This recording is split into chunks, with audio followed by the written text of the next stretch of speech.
Hi guys and welcome back to SwitchUp Gaming. Remember that each month we're giving away free games essentially to those people that stay active in the SwitchUp family. The amazing thing about the SwitchUp community is that we get genuinely talented people approaching us asking to do writing for us, and it's a great pleasure of mine to introduce Akash Jacobus, who is our website writer, and he has written a lovely review for Blazblue Battle Cross for us, which I'm going to narrate. Be sure to show him some love in the comments if you enjoyed the review and hit the like button. Some games become popular since they continue to build upon popular franchises. Others, like Stardew Valley, are unique experiences that can't be replicated. Yet, there is another type, arguably the riskiest one, creating a crossover between many franchises. Super Smash Bros. Is the perfect example of this idea done right, but there are so many games that have shown the opposite result. With the accumulative hopes of so many series fans, these crossovers are inevitably the hardest to pull off.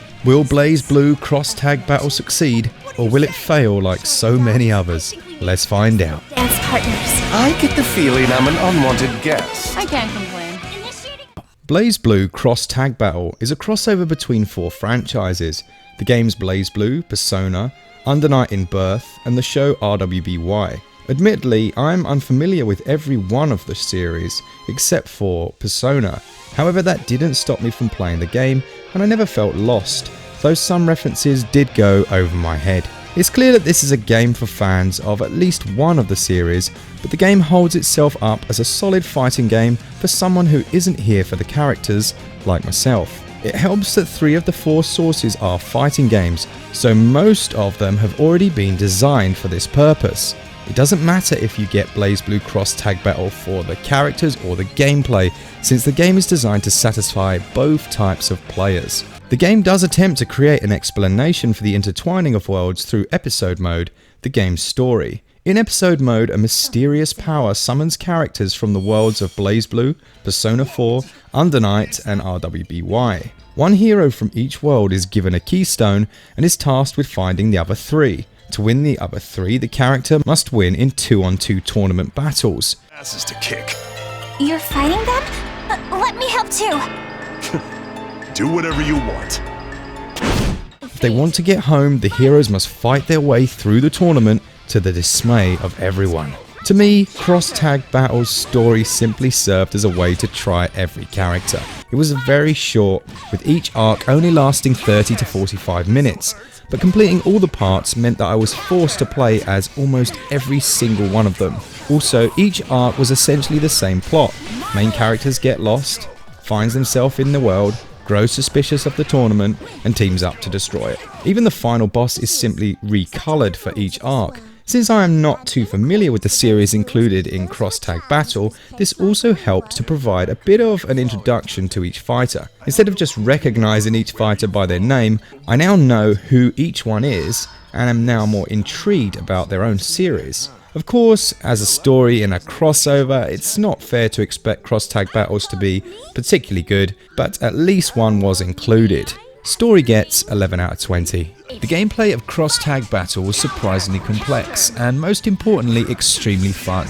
Blazblue is known for being a great fighting series, and no corners were cut in this spin-off. Battles occur on a 2D plane with characters able to maneuver across it in a variety of ways. Each character can move, double jump, air dash, and shield based on how they're moving. Movement is fairly standard for all characters, though some have much better mobility simply using attacks. Like all arcade fighting games, Cross-Tag Battle has many moves and ways to combine them. Simple attacks are done with the X and Y buttons, which also have simple combos. There is a clash attack which traps the opponent and allows both teammates to attack at the same time.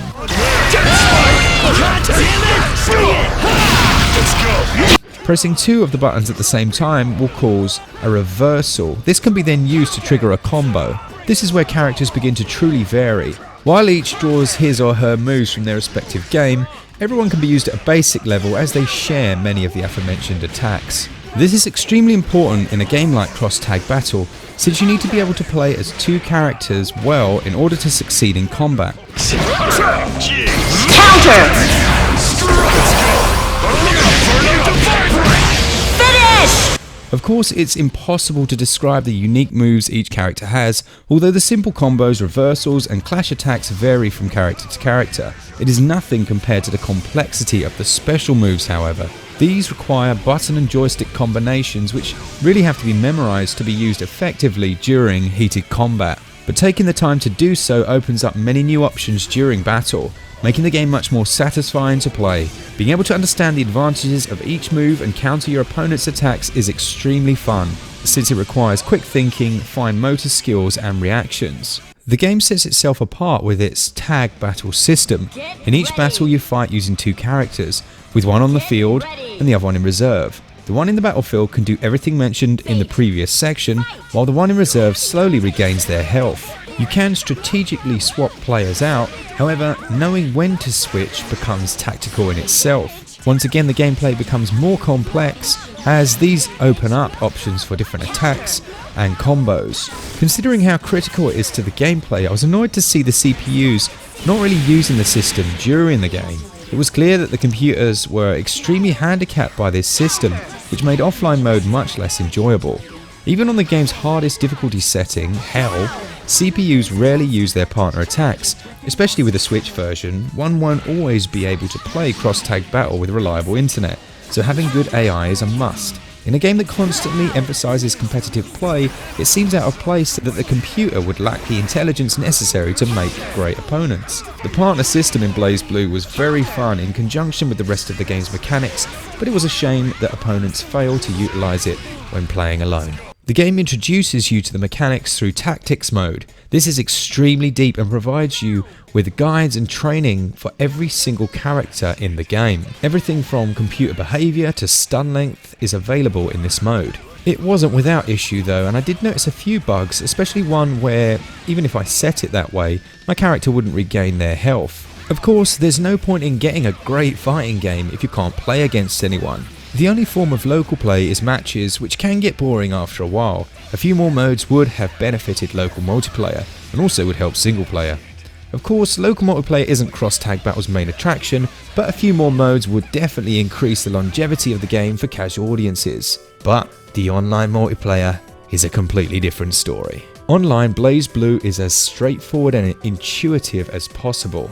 You can play casual, ranked, and special matches. Casual is as you imagine and doesn't count towards your ranking, but the ranked matches are something else. There can be up to 64 players in a lobby who can fight each other, chat, or simply just fool around. You can create custom rooms and enjoy matches with special rules with up to 7 other players. The online worked surprisingly well for me, even when I played with players from other regions. Can't escape from crossing fate! Fight! Nice Chrono Divider! Counter! Let's go! This is particularly important because the only place I could find games were in the American and Japanese servers. The one thing I wish was added to online multiplayer is crossplay. Now, it's been seen in Minecraft, Rocket League and Fortnite, and they show just how well that can work. The online experience was amazing, but it's a shame that I can't enjoy it with other players on different systems. Gameplay scores 18 out of 20. Let's go! Counter! Let's go! Counter! It's all written down on this wanted poster. What? Aw, seriously? That stupid poster followed me to this world too? Cross-tag battle has a great presentation and soundtrack. The game has an interesting art style that combines 2D anime-esque fighters with beautiful 3D backgrounds. The jagged edges of the character models will definitely look poor to some, but I thought they added a unique flair to the art style. The hub world also looks very charming, with chibi characters dotting lobbies and the main square. The game sounds great, taking the best pieces from each of the series included. It's hard to pick a favourite piece, since most are so good. Some battle themes got a bit repetitive, but most were enjoyable to cycle through. I enjoyed Cross-Tag Battle's unique art style and soundtrack, but there isn't too much to comment on. Sound scores 17 out of 20, and graphics score 17 out of 20 as well. Make no mistake, this is a premium game. It costs £34.99 in the UK and $49.99 in the US. For that, you're getting an incredible amount of content. The game has several characters. It takes a lot of time to unlock all of the skills necessary to compete at the highest levels, and the online play, as mentioned, is excellent. There is one feature in Blazblue Cross Tag Battle that has made the game slightly infamous: the DLC practices. It was announced a few months ago that there would be 20 characters at launch, with 20 more as DLC. Of course, this didn't bode well as the internet began despising the game for its choices. Many PSAs popped up on the forums like Reddit, telling people to avoid the game due to the DLC system. Admittedly, it wasn't until this news came out that I knew anything about Cross Tag Battle, so this may have been a publicity stunt. It's impossible to tell whether the DLC will be worth it. So far, the 11 released DLC characters all seem unique, though I had not had the chance to play as all of them. It should be noted that all of the characters appeared in the story as if they were included in the base game. This makes it seem as if they were ripped out of the game to be sold separately. On the other hand, the AI doesn't use every tool given to them, so perhaps they may have been unfinished. It's impossible to tell at this point. The DLC itself is reasonably priced. The Season Pass also cuts the price down by about 33%, but the overall base package is definitely worth the money, although it is on the more expensive side. It's by far one of the best fighting experiences on Nintendo Switch, and certainly a lot more unique than some of the competition. Value scores 17 out of 20. Overall, I enjoyed Blazblue Cross Tag Battle.